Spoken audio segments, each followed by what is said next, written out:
Freight train 8217 was never meant to carry a single passenger. And yet on the night of the 2nd of March 1944, hundreds of people were clinging to its wagons as it climbed into the mountains of Basilicata, in the far south of Italy. By the time morning came to the Galleria delle Armi, the Tunnel of the Arms, most of them were dead. Not from a crash, not from fire, from the air itself, turning poisonous around them in the dark.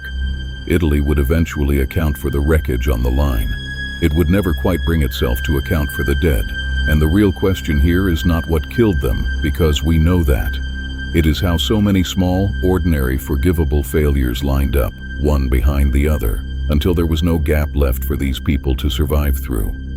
Start with the war. In the spring of 1944, southern Italy had been wrenched out of the fighting and placed under Allied military government. The front had moved north, but the hunger had not moved anywhere. Cities like Naples were starving. Money meant little.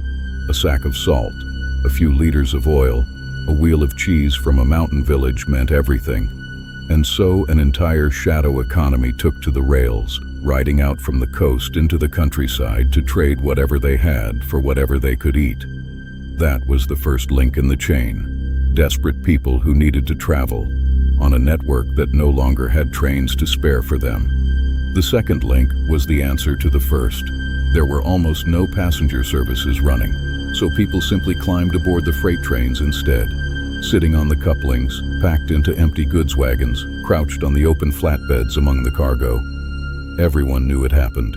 Railway staff knew, the authorities knew, and by and large they let it happen, because in the chaos of that winter, there was neither the appetite nor the manpower to stop it. A goods train had become, unofficially, a passenger train, but a passenger train with no seats, no lists, and no count of who was on board. Remember that.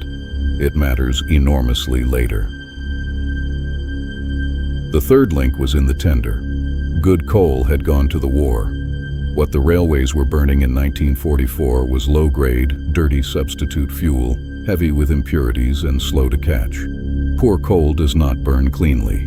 It burns cool and incomplete combustion throws off great volumes of carbon monoxide, a gas with no color and no smell, one that a human being cannot detect and cannot fight, because the body simply does not know it is being poisoned. On an open line, in moving air, that hardly matters. The fumes stream away behind the engine and vanish. The danger only appears when the air stops moving. Hold that thought too. The fourth link was the mountain. The Battipaglia to Potenza line climbs hard through the Apennines, curling through tunnel after tunnel on steep gradients.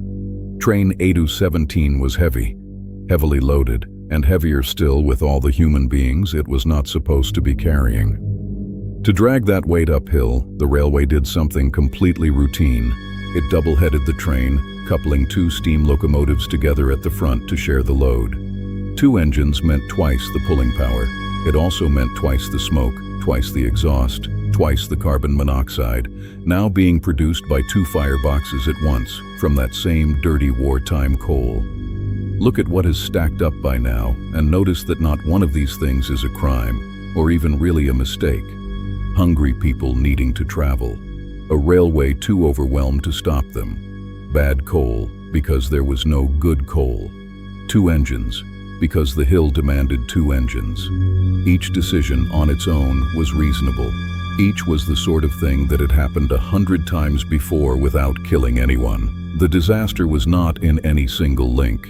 It was in all of them being present on the same train, on the same night, at the same place.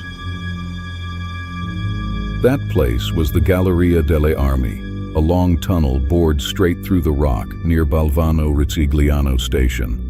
Sometime after 1 in the morning, deep inside that tunnel on the gradient, the train stopped moving. The exact reason has been argued over ever since. The rails inside a tunnel run damp with condensation, and damp rails rob steel wheels of their grip. The heavy train, the slick track, the relentless climb, the driving wheels began to slip, spinning without gaining ground, and 8217 stalled, its two locomotives still working hard, still burning, still pouring exhaust, now into a sealed stone tube with almost no moving air to carry it away. And here the chain reached its breakpoint. To a driver, a stall on a gradient is an everyday problem. The natural response is to keep the fire hot and try to work forward, or to ease back and take another run at the slope. Either way, the engines keep burning, but every second they burned inside that tunnel, they were filling it, floor to roof, wagon by wagon, with invisible poison.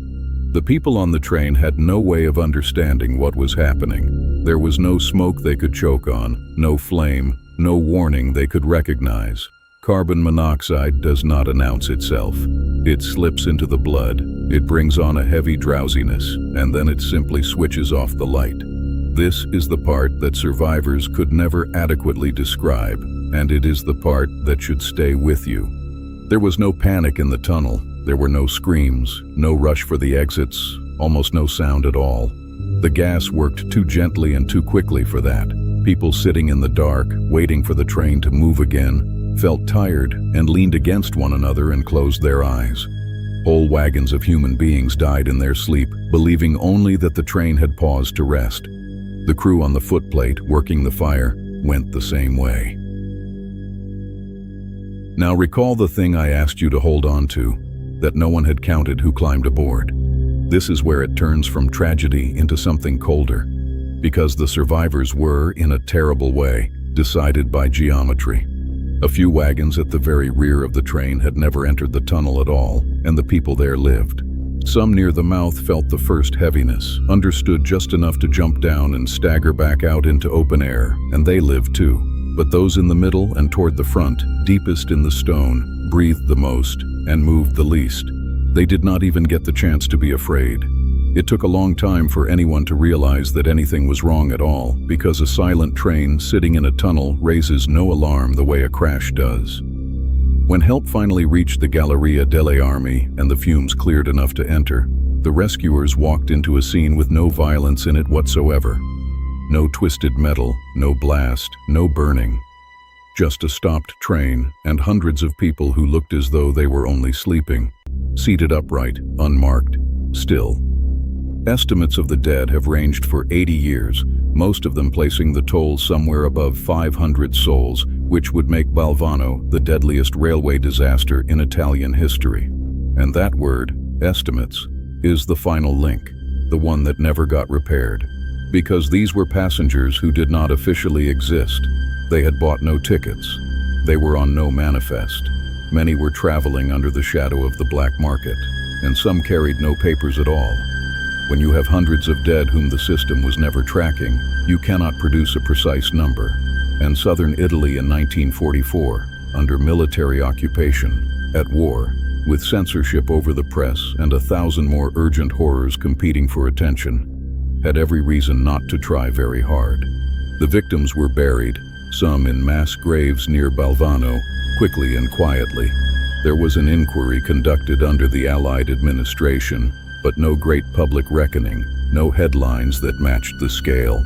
A catastrophe that by body count rivaled the worst the railways of Europe had ever seen was allowed to slip beneath the surface of the war and stay there. And it largely has. Ask across Italy today, and few could tell you what happened at the Galleria delle Armi. The disaster left almost no wreck to photograph, no dramatic ruin, only a tunnel that still carries trains, and a number no one can pin down, which is, in the end, the cruelest link of all. Every other failure in this chain was a product of the war, the hunger, the bad coal, the overloaded line. But the erasure came afterward, in peacetime, in the quiet choosing of what to record and what to let go. The people in that tunnel died because a dozen small holes lined up in the dark. They were forgotten because, having never been counted alive, they were easy not to count dead. The train that stopped inside the mountain never really left it, and somewhere in the gap between more than 500 and a number no one will ever know, an entire crowd of the hungry and the hopeful is still waiting in the dark for a train that had already killed them to move again. The mountain kept a crowd whose arithmetic will never be finished. How many are still uncounted in that tunnel without a single name? Watch the next story on screen now.